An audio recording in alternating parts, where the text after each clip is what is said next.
Um, I've been wanting to say a number of things for a while. And if you follow me, I have been on TikTok for about a few months since last year. I haven't been on TikTok recently. Um, I think since the elections. and there's still a lot to say. And I haven't had a chance yet to say it to as many people as possible. And that's not because of trying to attract clients or have a huge following. It's really about finding the people I can really help. And so I'm going to talk about that a little bit. I'm going to talk about where I come from, who I am, why I'm doing this now, what type of business I have, and why that leads me to do some YouTube live, something that I never thought I would ever do in my life. Um, and explain a little bit the context and my point of view. And along the way, I might refer to other people I've met along the way because they have helped me shape this. They have informed me over the years, taught me. Some are still doing it. Um, and I think it's nice to shout out to the people that we stand on, their shoulders. All right. So first thing first. So my name is Beatrice. And I like to be called Dr. B because it's easier for people to say and much easier than my name. Not that Beatrice is complicated, but my last name is complicated. So why Dr. B? Because I'm an MD by training. I went through the whole thing of medical school. And I went through the whole thing because I wanted to understand how things work in the body. Um, I wanted to understand life and death as well. I wanted to get closer to that. So anyway, usually I start with where I was born and why I'm not French Canadian and all that stuff. But I think it's more important to look at what experiences we have in life and how that defines us or how we think it defines us rather than start, pragmatically, which I have done all my life, pragmatically going from the start and then um and then explaining all the different things we've done. Have you ever been in an interview with someone, as I was in the corporate world, where you ask them that question, look, like what led you to be here today? I like this serendipity question that I ask in my podcast as well. And basically you see those people start talking about where they were born and all the way through middle school and high school and college. And you're like, seriously, can you give me the key milestones of your life that lead you to be here today in front of me? What are the meaningful things that happen that you experience that lead you to be here in a serendipitous way rather than the entire end-to-end process of your life? And literally, I had that once. Like someone started talking about their entire life, and I was like, seriously. Anyway, so I don't want to bore you with this. Um, Unfortunately, a lot of these experiences of life started out quite gloomy for me. So I ended up in France when I was about 4 years old. By that time, um, we were back in the Paris area. My parents didn't have a lot of money, so I ended up going on vacation to at my grandparents' house. So I met my grandparents when I was 4, basically. And every summer I would end up there, and every summer, starting when I was 4 to my recollection, up until the time I was 9, there was that time when I was like sitting on my little chair, minding my own business, doing my own thing. I was a lonely child, so I had great imagination. I could always like keep myself busy. I was never really bored. I guess I was, but anyway, at that point, um, my grandfather calls me to him, and he's sitting on his armchair smoking his pipe, um, with his thin little glasses and his mustache. And he comes to me. I mean, he asked me to come to him, and I'm like, this is weird. He's got a little intonation in his voice that's weird. And I don't think I've ever said this like in detail to anyone at this point. So I think it's important that I say it at least once, and I can use these videos to explain to people. Um, and imagine you're 4 years old, you have no idea, you're not fully, your brain is not fully formed yet in terms of your consciousness, and you're not fully verbal yet. So whatever is said by big people, the adults around you, and particularly the people who are feeding you, right, is godsend. It's rule, it's law. It's the way it is. There's no questioning it. You don't have the capacity and the maturity to do that. And what he asked that day is basically, hey, I'm going to take my nap later. I would like you to come and join me into my bedroom without telling your grandma. And it's a secret, by the way, you can't tell anyone. And at that point, I'm like, there's something weird about this. Is this going to be a new like surprise? Is it going to be something fun? Why am I supposed to step out of the nap to do this? And yeah, and that's what happened. So I don't remember how, but I somehow get out of the room where I'm napping with my grandmother and walk all the way to that door. And I knock on the good door, I guess. I don't remember. At that point, you don't remember all the details. And when I opened the door, what happened behind the door, I'm not going to talk about, because that could be very triggering for people. But you can just imagine that it was not appropriate. I'll keep it that way. And then you get out of this and you're like, in the back of my head, I knew from the start, this is wrong. This could go into directions that are extremely dangerous. And I can't talk because the only people in the house are my grandfather and my grandmother, and he said you can't talk to anyone about it. He's law, remember.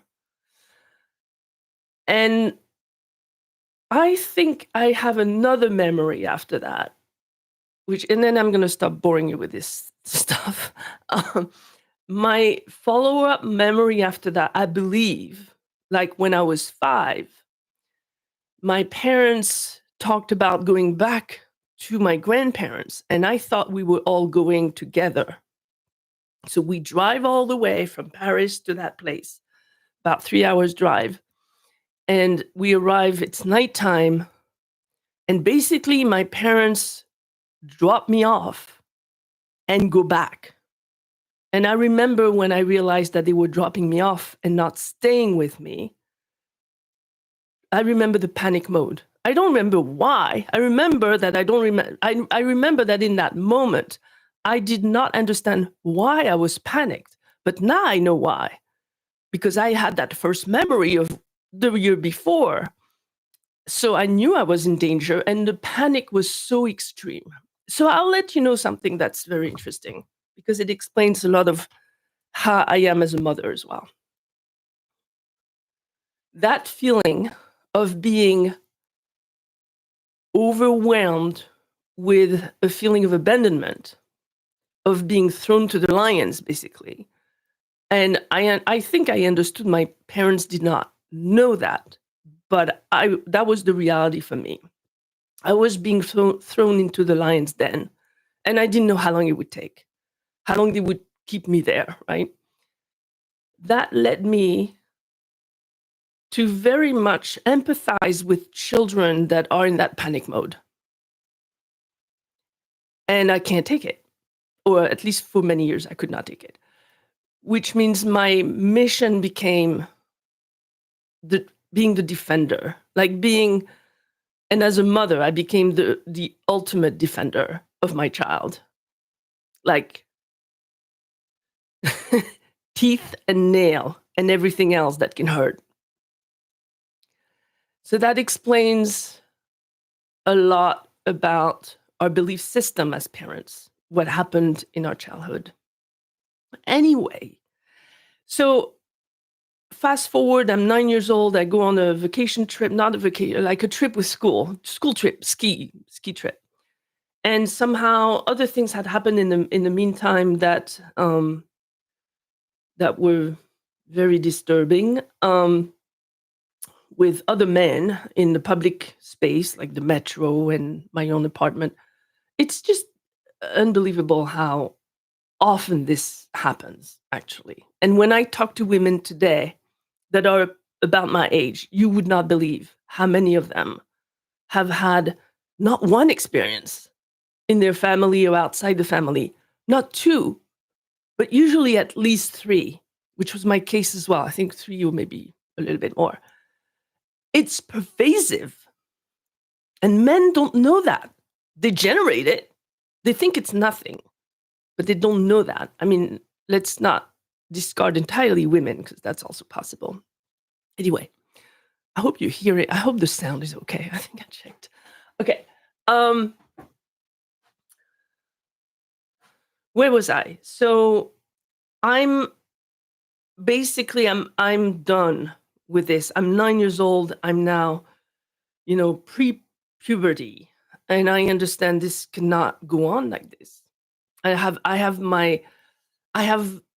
acquired the maturity at 9 years old, 9.5, to be able to say, okay, I need to do something about this. So I write a postcard to my parents. I put it in an envelope, and I said basically something like what happened with this guy in the metro who was touching me while I was going to school when the metro was packed with people. And we took care of that one. Because I told my parents, like, after 2 trips, I was like, this is weird. And I basically said what happened with that guy in the metro happened with my grandfather. And that's it. I didn't mention anything else. So I never really told them the depth of the injury, of the harm. But what happened is I put that letter in the post office and it arrived before I came back home. And basically after that, they sat me down in the living room, asked me a few questions. I guess it was pretty hard for them to... Hold on a second.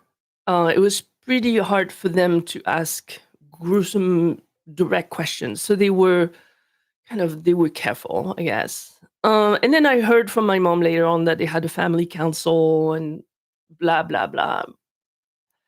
Whatever. Okay, so I'll go back to that in a second.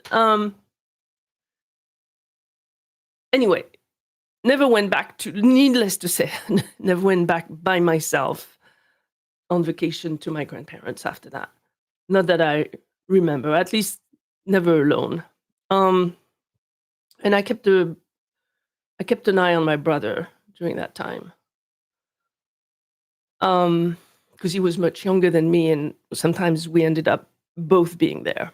Anyway, so that is a defining point in my life for sure. And I'll go back to that. A year later, basically, I'm 10 and a half. My dad dies at home one night. No disease as a precursor, no long, stays at the hospital, nothing to predict it, other than he had, now that I went through medical school, retrospectively, he had PTSD, he had like acute crisis from time to time, which is another one of these defining moments in my childhood, but I won't go there at this point. Anyway, he passes. So I ended up in that moment. It's Tuesday night, 2 or 3 in the morning. My mom calls me to her in the entrance of the apartment. My dad they tried to resuscitate him in that living room, and it didn't work out. So she took me in her arms and told me it's over, he's not suffering anymore. And in that moment, I guess three things happened. The first thing was panic. Oh my gosh, what is going to happen to us, right? What's going to happen to me? What's going to happen to us? Second thing that happened in my head was, we're gonna see. We'll see. We'll see what happens. I'm keeping my book open to this unknown future, this unexpected chapter being closed in my life. And the third thing that happened was a decision, and the decision was that of survival. It's not just survival. We're going to survive, and I'm going to take care of my family. We're going to survive, and we're not going to be in financial constraints. We'll figure it out. And I'm 10 years old. So I become from a little child that has not gone through teenage years yet, so adolescence, into a second little mom, taking care of my brother, taking care of the house while my mom is doing 2 or 3 shifts. Yeah. And so my teenage years were a little bit impacted by this, but I had a good time anyway. So fast forward, my mom allows me in France. So we're still not very rich, but we have. She manages for us to have an apartment, at least a roof on our heads, and food on the plate. And when it's time for me to leave high school and decide what to do with my career, whatever that means at the time, I had a flash of insight during that summer, and I was like, oh my gosh, I want to be a doctor. And I signed up for medical school in the middle of August or July, very late in the game. This medical school not far from my house. I make that my first choice. I get accepted, and I start my adventure of my first career. Okay, so anyway, second point is, after that, I'm going to be really fast after that. I went through 10 years of hospital care, stayed in the hospital because I liked being tethered to a group of people that I loved, all doctors and nurses, and the patients and the families. Loved it. By the way, I worked in HIV and AIDS with people who were dying left and right at the time. We didn't have that many medications, and I had a blast. I was closer to death for sure. I also did some palliative care in oncology. I mean, in general hospital palliative care. So I was doing pain management and end of care, end of life issues, and support of families and the patients. So I had my share of being very close to death, and I needed this to understand what happened with my dad. But anyway, after that, there came a point where I was like, okay, we started having the right medications for our patients. And so it became very clear to me that pretty much anyone trained correctly could take care of my patients. They were not dying anymore. I had done my share, basically. I could move on to something else. And remember, my goal at that point is survive and make sure my family is not in financial constraint. So I'm basically I'm making a choice to go into a career that is going to bring me income and wealth, despite the fact that it's not my thing. And as a result, I went into the corporate world of pharmaceuticals for 24 years. And yes, I was successful. Sometimes it was stressful. All the time I was learning. I had organizations reporting to me. Towards the end, became a vice president in a big company, 500, Fortune company. And I was miserable in my own way. And talking about milestones, one thing that is a key milestone is, when I had my son, I'll talk about, I also had miscarriages anyway. we won't go over that now. Um, but when I had my son, that was a miracle for me, and he was all natural baby, natural birth, everything. But when he turned 4 or 5, I started having flashbacks, like severe flashbacks. And throughout his childhood, I was basically mirroring my childhood and remembering all the things that happened during that time. As I was reflecting on his age, I was seeing myself inside, and I was suffering. I was in, at times, really extreme pain. And at some point, I was like, I need to do something about this. So I've been searching, I've been looking, I've been searching for ways to not feel that pain. And I called it at some point the professional, miserable professionals, right? I was a successful professional and I was miserable inside, and no one could tell. No one. So, so fast forward towards like a few years ago, just a few years ago, I'm like, I really need to do something. I got at some point in, I think 2000, when was that? 2014 or 15? No, it was yeah, something like that. I hired a friend of mine who had become a coach. Needless to say, that was one of the best decisions I made, to hire a coach by myself, not paid by the corporate world. Do you know how many coaches, executive coaches, I had paid by my company over the years? I think 4 or 5. It's ridiculous. They spend so much money on this. Never brought me the value that I was expecting, ever. So I hired my own coach. And you know what the value was? No comparison.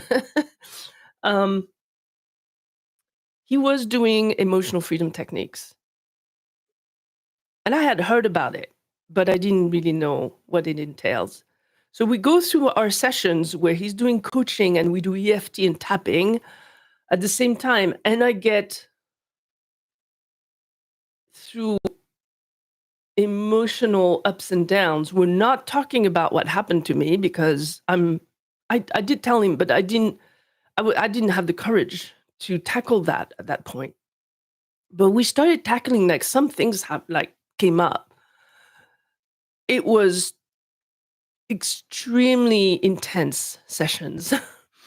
Sometimes it was my lunch break at the office. I was closing the door, doing the session with him, and then putting makeup on again to continue my day. I mean, and I was sometimes even not looking forward to the session. So I have to think about this now when I have clients with EFT. Not looking forward to the session because I knew it would be draining, that I would feel, that I would cry, that it would be bringing up stuff that I wasn't sure I wanted to bring up. But at the same time, I knew that it was clearing those stuff at the same time. So it's like, it's an effort. It's not effortless, for sure. Because when you want to start taking care of your own gunk, so to speak, you have to really want it and you have to put the effort. And that's why it's so important to get help. Like, I would never have done it without him. And I didn't even, okay, so I didn't even tackle the things I just talked to you about from my childhood at that point. I was tackling, like, emotional outbursts, being upset with my mom on the phone, things like this, like little things at home happening. So we were cleaning up these stuff, but I knew there was a lot more. So after 12 weeks, I think we worked for 12 weeks together. He's like, okay, now you're on your own and you can continue EFT, you can do this, you can do tabletop exercise, you can figure it out. And I'm like, I know this is what is going to help me, and I can't do it. I can't do it by myself. I tried. I tried the listing of all the things that I wanted to clear out. I never tapped by myself after that. It was too hard. And then a few years go by, and I'm still thinking about this. In the meantime, I went through shiatsu training and Reiki, and I've been practicing Qigong and meditation for years. But at that point, 3 years ago, I'm here in this house. We just moved 3 years ago, so I know the timing, right? 3.5 maybe. And I'm basically still miserable inside, but it doesn't get better. That's one of my teachings now. When you have past trauma that you have not tackled, that you have not processed, at some point in your life, it's going to get worse. You can leave it under the rug for a long time. A long, long time. You can leave it in the rug, under the rug, or in the closet, or down in the basement. You choose the space that makes you safe, right? Unconsciously. But they keep knocking at the door, like you keep hearing the noise, and it's in your body and it hurts. So anyway, I was in my shower. I think I had started also listening to Tony Robbins and Dean Graziosi at that point. And I think I had started following the Tapping Solution with Nick Ortner, Alex Ortner, and their sister Jessica. I had always looked for these, opportunities for learning new things and being able to take care of myself. And I'm sure a lot of you have done that. You can probably put a long list of things that you've tried, right? Between yoga, sound healing, massage, stretching, Qigong, Tai Chi, you name it. What really worked for me was martial arts, but it's, we'll talk about that later. Anyway, I'm in my shower one morning and I'm literally crying. Like every morning in my shower, I'm crying. I'm not even sure why. But I know that little girl is still in pain. And I'm enraged. At times I've been enraged not at my grandfather, but at my grandmother, at my mom, even at my dad, everybody, my cousins, like everyone is at fault when you're a victim. Everyone. You find a way to put the blame on everyone else. And you want some kind of, so, that's I talk about this in the Kintsugi Path to Transformation, if you look at my workshops. We go through different stages and then we toggle from one stage to the other and we go in circles and so on. But anyway, I'm in so much pain. I'm like, I really have to do something. So I went back to one of the journals I was using at the time. I think it was Alex Ortner's journal. I really recommend that one. And I did a whole assessment. And what came out of this is a huge outcome, a huge insight was I need to tap, I need to use EFT. And because I'm not able to find someone I can trust, because this is the other thing. I thought it was like therapy. And by the way, I did try therapy as well. That doesn't work. I thought I had to talk about what happened to me. So I was almost panicked at the idea of finding someone who could help me. I was looking for EFT practitioners that would have past trauma like me that I could trust enough to reach out and do something with them. And I never found anyone. I found one person and I could not put myself, I signed up on his website. I may have even sent an email, never set up a meeting with him ever to this day. And I know he understands what I went through because he went through it. So I know how hard it is to get the help, but I was so desperate because it was really not working anymore for me. And I was still in the corporate world at that point. And I did this journaling exercise. And the key insight was become an EFT practitioner and fix yourself. You can't find anyone to fix yourself. Fix yourself. You can't find anyone to help you. Fix yourself. And so at that point, the decision is made. I just need to find the right school. I go back to the tapping solution. They're connected to the EFT universe and Dawson Church. I start looking at Dawson's videos and I sign up. I did the free, I recommend this, by the way, and if you want to be referred to it, I can send you the link for the EFT universe. This training is intense. It takes at least a year. If not, I've seen people do it in 2 or 3 years sometimes. It's intense. But it got me through it. By the time I'm certified a year later, I have had enough sessions with people, me as a practitioner, student practitioner, me as a student client, and taken a few sessions with the professionals that were teaching us at the universe. And one day, it's hard to even explain what happens there. One day, I think I'm in the bathroom. Somehow the bathroom is always like a trigger, like a triggering and inspiring place.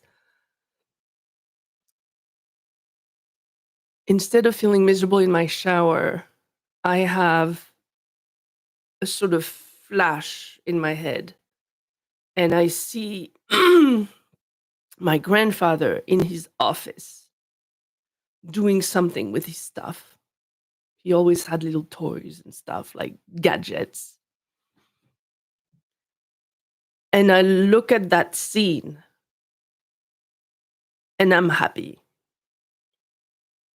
I look at that scene, I see my grandfather, and I have empathy. I even have I dug out some love for him as my grandfather. That image was the switch from feeling a victim to finding forgiveness. I did not look for me forgiving anything. In fact, I was against it. I was like, there's no way I will forgive anyone about all of this. But it found me. And that was the moment where, I mean, literally, the days that followed, I felt like I was above ground. I felt like I was like literally floating above the ground for like 3 or 4 days. I felt the freedom that is in the word emotional freedom techniques. I felt that freedom. I didn't know it was possible. And in fact, I had never, ever told this story of my grandfather when I was a kid publicly or to any friends except a handful, like maybe less than 5 people over the last 50 years. Never told anyone. And now I'm here in front of you on a live call telling you this story. And I have been in live workshops or in one-on-one conversations with people, or even in group conversations. I have no issue telling people now. I could not do that when I was in victim mode. You can't do it then.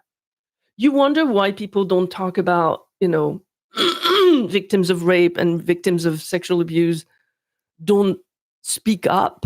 And you're expecting a kid to speak up? You're expecting a young woman to speak up? Never gonna happen. In fact, if they are speaking up too early, there may be some manipulation there. Because if they're really being traumatized, the nature of trauma itself prevents you from speaking up. The isolation, the unexpectedness, the fear for your life, the inability to cope because you don't have enough either maturity or support to do that. So, yeah, bullshit. When people expect victims to speak up and be able to speak up in front of other people, needless to say, more than one person at a time in a court, you don't do that unless you have done some kind of work beforehand. you have been able to process what happened to you. Let's take a breath. So anyway, we're back. So if you remember the shower where I was still crying, that's 3 years ago. Took me a year to go through EFT practice, EFT training. So 2 years ago, I guess, feels like it's longer than that. But 2 years ago, I lose my job, which was actually manifested. Loved it. Couldn't get out of there faster. The same week, I get certified. And I think the week after that, I looked at some webinar online and signed up with the Brave Thinking Institute and used the next few months after that, like about a year, to become a life coach as well.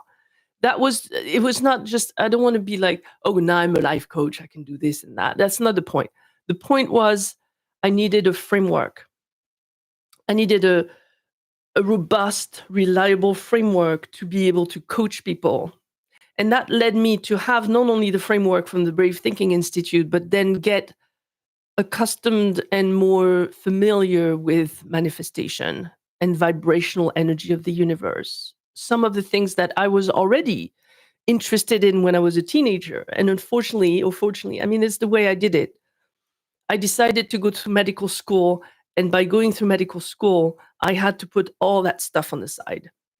All the woo-woo stuff that was woo-woo at the time, now science is catching up, was against my appetite to look for science and understand the body and how the body works and how the mind works and how life and death work through the eyes of medicine. So that was a choice to not go into any woo-woo stuff. And in fact, I think my mom told me about EFT probably 10 years before I tried it. And it was still very considered woo-woo at the time because no clinical trials had been performed yet. So it was like, yeah, sure. No, I'm not going to look into this EFT thing that you're talking to me about. But it found me 10 years later. So after that, I had created my LLC already. I decided to look into what do I do with this, right? I mean, when you're not from an entrepreneurship family and I was full-time employed all my life. My parents were the same. It doesn't come naturally. There's quite a lot of things to do. So anyway, just being a EFT certified is not enough. Being a life coach is not enough. Being an MD is not enough. You need to go into understanding who you want to serve. So I started up with, okay, I think I had 3 phases.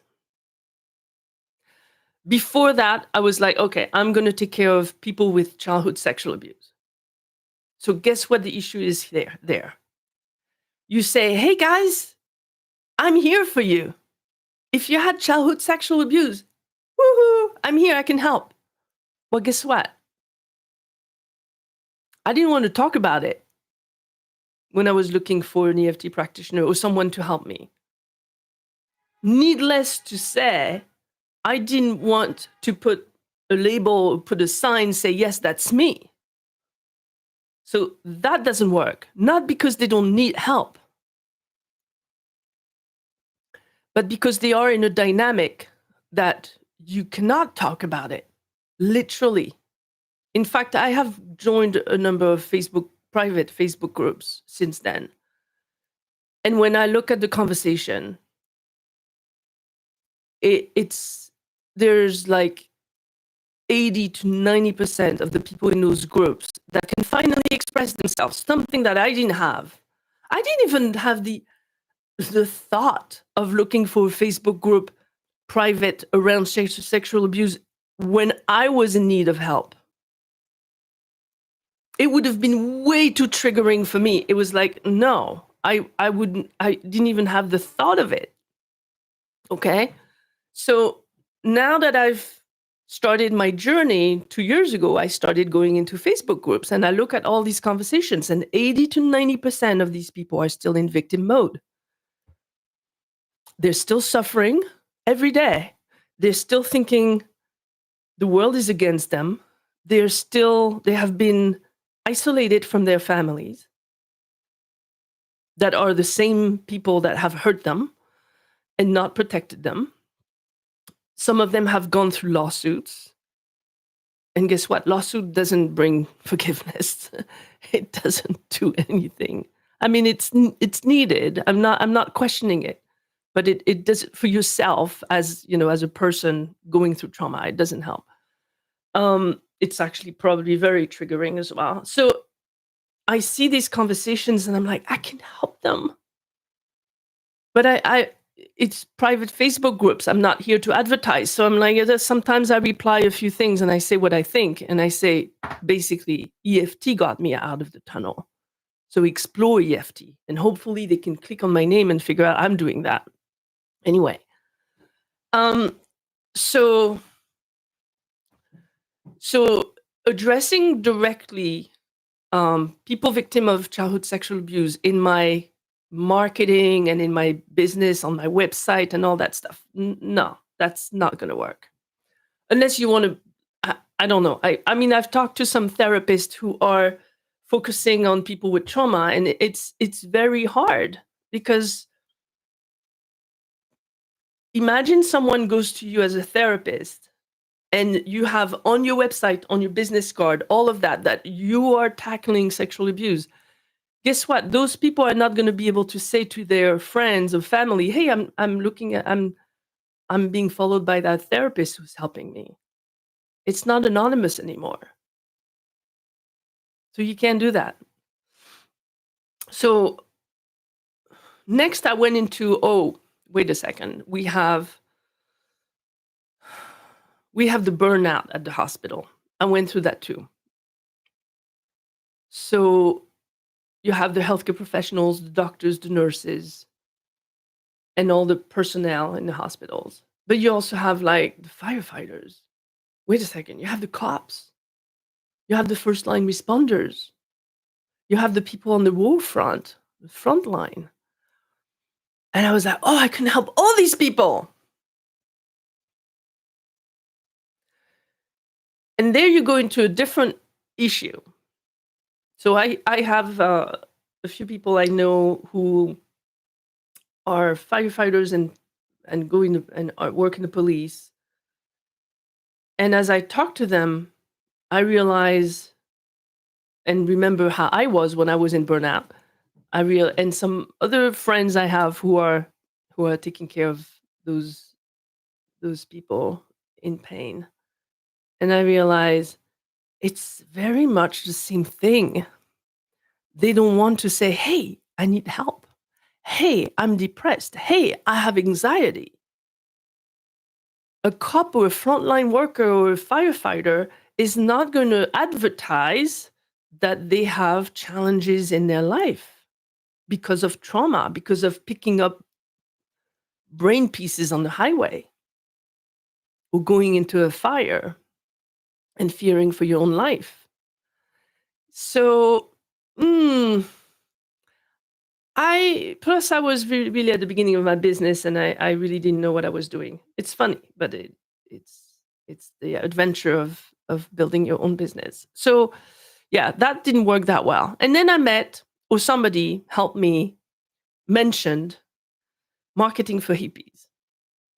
Tad Hargrave. So if you are in a business and you don't know what you're doing and you need help, go check marketing for hippies. I'm not going to get any money from it, but just tell him if you go see Tad Hargrave, you come from me.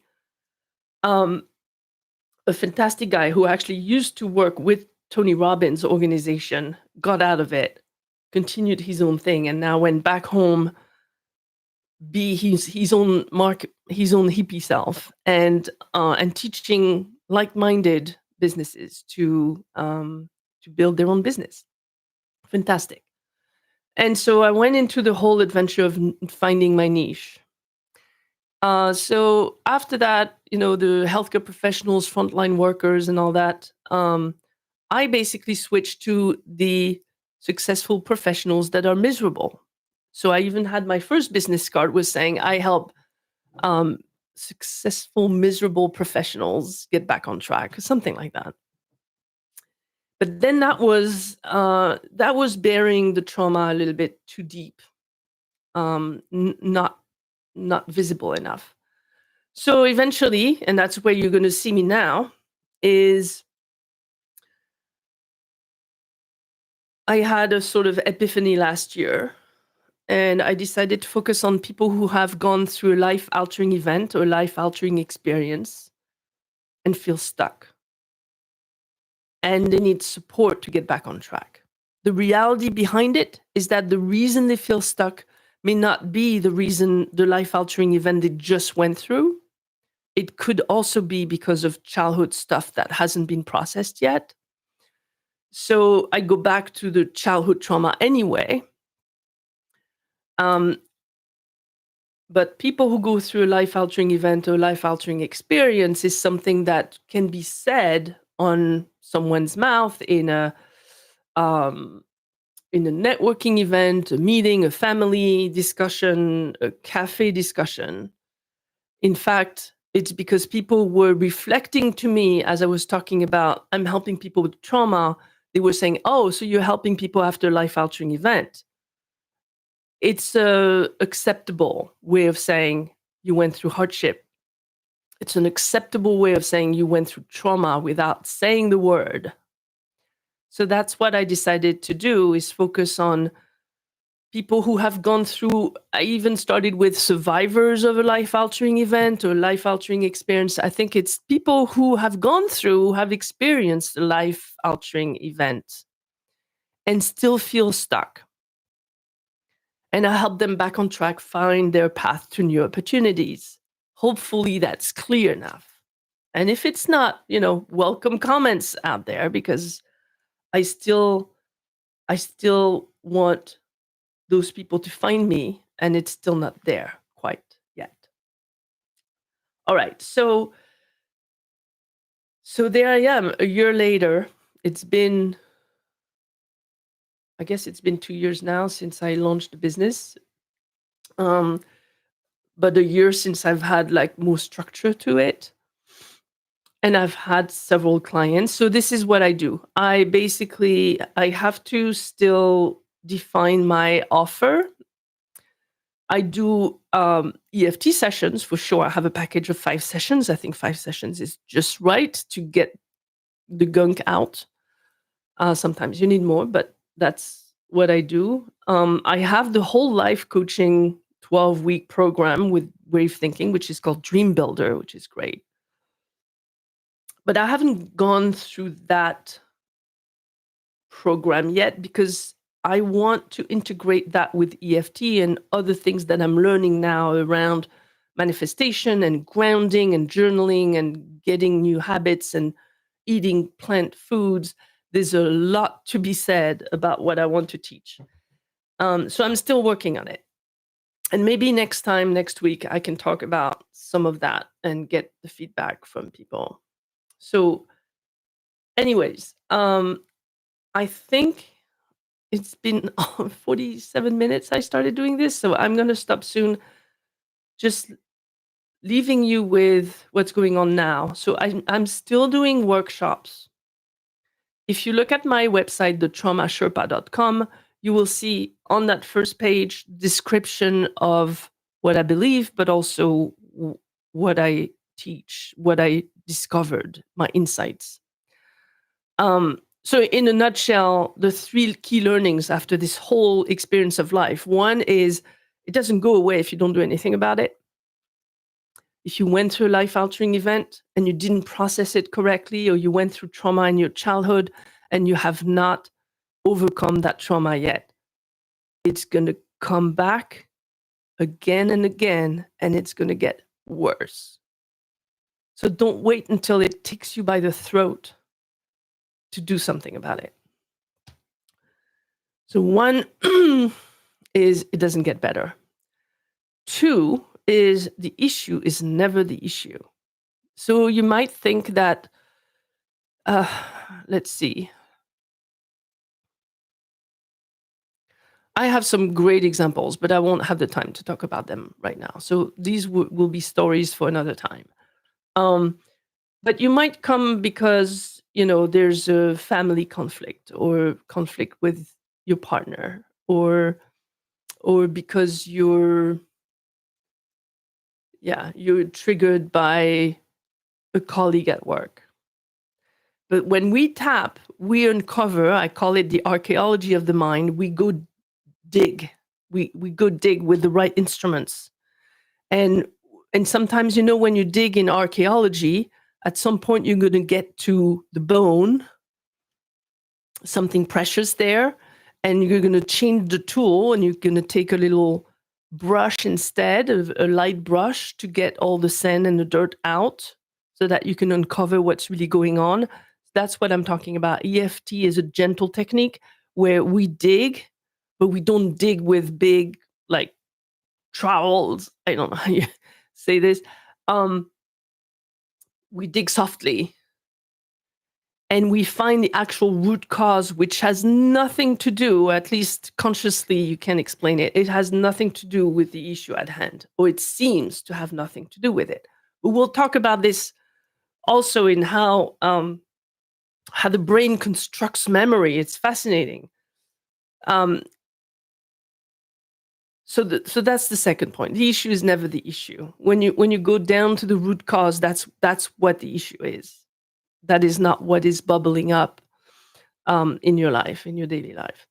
And 3, most importantly, you actually don't need to talk about what happened to you for you to be able to process that trauma. I don't need to know anything about it. We have gentle techniques. Don't need to talk about it. Fascinating. If I had known that, I would probably have gone into fixing my stuff way earlier. So I keep saying that over and over so people understand. It's going to get worse if you don't do anything about it. Please decide to do something about it. And believe that trauma is overcomable, because I know it is. You don't need to believe it. You can believe that I believe it. Second, the issue is never the issue. Third, you don't need to talk about it to fix it. So I have a number of workshops that I do which teach a number of these things. When it comes to trauma, I have this workshop called the Kintsugi Path to Transformation. Kintsugi is this beautiful vase repair practice in traditional Japan with gold joinery. You've probably seen those broken vases that look beautiful because they've been repaired with gold. That's what Kintsugi is. That's what we become. We become better versions of ourselves when we fix this. So you can check out the Kintsugi Path to Transformation. All of that is at thetraumasherpa.com/events. I do a vision workshop, which is really based on brave thinking and the dream builder. It's about envisioning your life and manifesting your future in a life that you love even more. And then I have a journaling workshop. So I developed my own journal template over the years from all the ones that I loved, like Dean Graziosi and Nick Ortner and others, the Best Self journal. And I developed my own template because I'm bringing a number of things that I'm learning along the way.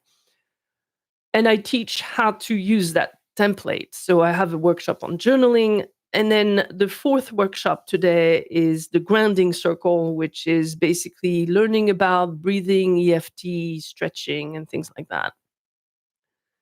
And I'm going a little bit into sound healing now. So that's 4 workshops. There's 2 other events that you may be interested in.